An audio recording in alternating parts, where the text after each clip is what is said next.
Let me describe a scene that happens millions of times every single morning across America. Person A wakes up, walks to the train station 2 blocks from their apartment, taps their Metro card, sits down, opens their laptop, answers 15 emails, finishes a chapter of their book, and arrives at work feeling reasonably human. Total cost for the commute, about $3. Person B wakes up, goes outside to warm up the car, gets stuck in traffic for 45 minutes, spends 20 minutes looking for parking, pays $14 for a parking garage, walks 4 blocks to the office in the rain, and arrives at work already exhausted before the day has even started. Total cost for the commute, somewhere around $30 when you factor in gas, parking, and the proportional daily cost of a vehicle that is quietly draining over $965 from their bank account every single month. Person B looks at person A on the subway and thinks, "I would never do that. I need my car. My car is my freedom." And today I want to have an honest conversation about whether that feeling of freedom is actually costing you the ability to be financially free. Drop a comment right now. Do you own a car, or do you primarily use public transportation? And if you own a car, do you actually know what it costs you every month, including everything? I check every comment on this channel. Welcome back to Rich Habits. Subscribe if you are new here, because this video is going to give you numbers that most car owners have never sat down and looked at honestly. Let us start with the number that changes everything. According to AAA's 2025 Your Driving Cost Study, which is the most comprehensive annual analysis of vehicle ownership expenses in the United States and has been running for over 70 years, the total annual cost of owning and operating a new vehicle is $11,577. That is $965 per month. Every month. Whether you drive it or not. Whether you need it or not. Whether it sits in a parking lot for 3 days while you work from home. $965 a month. Most people hear that number and immediately say their car does not cost that much. And that is almost certainly because they are only counting the monthly payment and the gas. They are not counting depreciation, which is the single biggest cost of car ownership, and which averages $4,334 per year, or $361 per month, happening silently whether they realize it or not. They are not counting insurance, which runs between $130 and $200 per month for the average American driver. They are not counting maintenance and repairs. They are not counting registration fees, tolls, and the parking costs that urban drivers can spend between $50 and $200 per month on just to leave the car somewhere. The average American car payment alone is around $726 a month for a new vehicle. Add everything else, and many car owners are spending between $1,100 and $1,500 every month on a single depreciating asset without ever writing down that full number and confronting it. Compare that to public transportation. A monthly transit pass runs between $80 and $130 in most major American cities. In Los Angeles, the Metro Pass is $75 a month. In Philadelphia, it is $83. In Chicago, it is $105. In New York City, $132 gives you unlimited subway and bus access. Even if you occasionally supplement with a rideshare or taxi for trips that transit does not cover conveniently, your total monthly transportation cost on a transit-first lifestyle in most cities runs well under $300. That is a monthly gap of between $700 and $1,200 depending on your situation. And that gap, invested consistently, is where the wealth-building conversation actually begins. Here is what that monthly gap looks like if you choose to invest it rather than spend it, because this is the part that makes every car owner's jaw drop when they see the numbers for the first time. If you save and invest $800 per month, which is a conservative estimate of the gap between car ownership and a transit-first lifestyle, in an S&P 500 index fund, at the historical average return of 10% annually, here is what happens over time. After 10 years, you have approximately $162,000. After 20 years, you have approximately $609,000. After 30 years, you have approximately $1,800,000. From an $800 monthly car-free investment habit maintained over 30 years, you accumulate $1.8 million. That is not from starting a business or picking the right stock. It is from redirecting the money that was already leaving your account every month toward your car and putting it somewhere that compounds instead. Now, before every car owner in the comments comes for me, I want to be completely clear about something. This comparison has a significant geographical asterisk attached to it that I am not going to gloss over, because this channel tells the truth, and the truth here is more complicated than a simple numbers comparison. 90 out of 130 United States cities have been classified as car-dependent.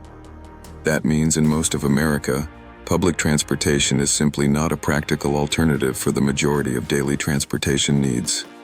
If you live in suburban Texas, suburban Florida, most of the Midwest, or virtually anywhere outside a major urban core, a car is not a luxury. It is infrastructure. It is the only way to get to work, to the grocery store, to the doctor, to school, to anywhere that your life requires you to be. This is a genuine structural problem with how American cities were built, and it is different from the situation in countries like Japan, Germany, Switzerland, and South Korea, where transit-oriented development means that high-quality public transportation reaches almost everywhere ordinary people need to go. In those countries, car-free living is the financially rational default for most households. In most of America, it is only practical if you live in a dense urban core with robust transit access, which is a privilege of geography that most Americans simply do not have. So the honest answer to whether a car is worth it for you personally is, it depends entirely on where you live. If you are in New York, Chicago, Boston, San Francisco, Washington, D.C., or another city with genuinely comprehensive transit, the financial case for going car-free or car-light is overwhelming. If you are in suburban Atlanta, suburban Dallas, or any of the dozens of American cities where transit is inadequate, the car is not optional, and the wealth-building conversation shifts to how you minimize the cost of the car you need rather than whether you need one at all. Here is where the conversation gets genuinely interesting for people who live in car-dependent areas, because even if you cannot eliminate the car, you have far more control over how much it costs than most people realize. The single most financially impactful car decision you will ever make is choosing not to buy new.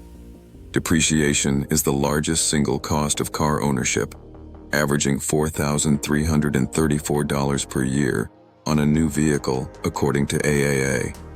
A new car loses approximately 15 to 20% of its value the moment you drive it off the lot, and loses between 40 and 60% of its value within the first 5 years. Every dollar of that depreciation is money you paid that is now gone. Buying a 3 to 4-year-old used vehicle means someone else absorbed the steepest depreciation curve before you owned the car. A vehicle that sold for $40,000 new 3 years ago might cost $22,000 on the used market. You are buying 80% of the remaining useful life of that vehicle for 55% of the original price. The math of that decision alone is worth tens of thousands of dollars over a driving lifetime. Driving fewer miles also preserves value, reduces fuel costs, reduces maintenance costs, and slows the depreciation curve on whatever vehicle you own. If your situation allows for it, combining a used car with public transit for commuting, using the car primarily for trips that transit cannot serve, is what financial planners call a car-light strategy, and it captures meaningful savings even in car-dependent cities. Paying cash for a used vehicle instead of financing eliminates the finance charges that AAA calculates at over $1,000 per year on an average new car loan. Avoiding the car payment entirely is one of the most impactful single financial decisions an ordinary American can make, not because the interest rate is necessarily catastrophic, but because the payment commitment locks a large fixed expense into your monthly budget for years at a time and constrains your ability to invest that capital elsewhere. Now let us zoom out and look at this from a wealth-building perspective rather than just a monthly cost perspective, because the number that puts all of this in context is the one that most people have never heard. The average American household spends approximately 18 cents of every dollar it earns on transportation, according to the American Public Transportation Association. That is more than most households spend on food. In lower-income households, transportation costs as a percentage of income are even higher. with many spending between 25 and 30% of their take-home pay simply on getting from one place to another.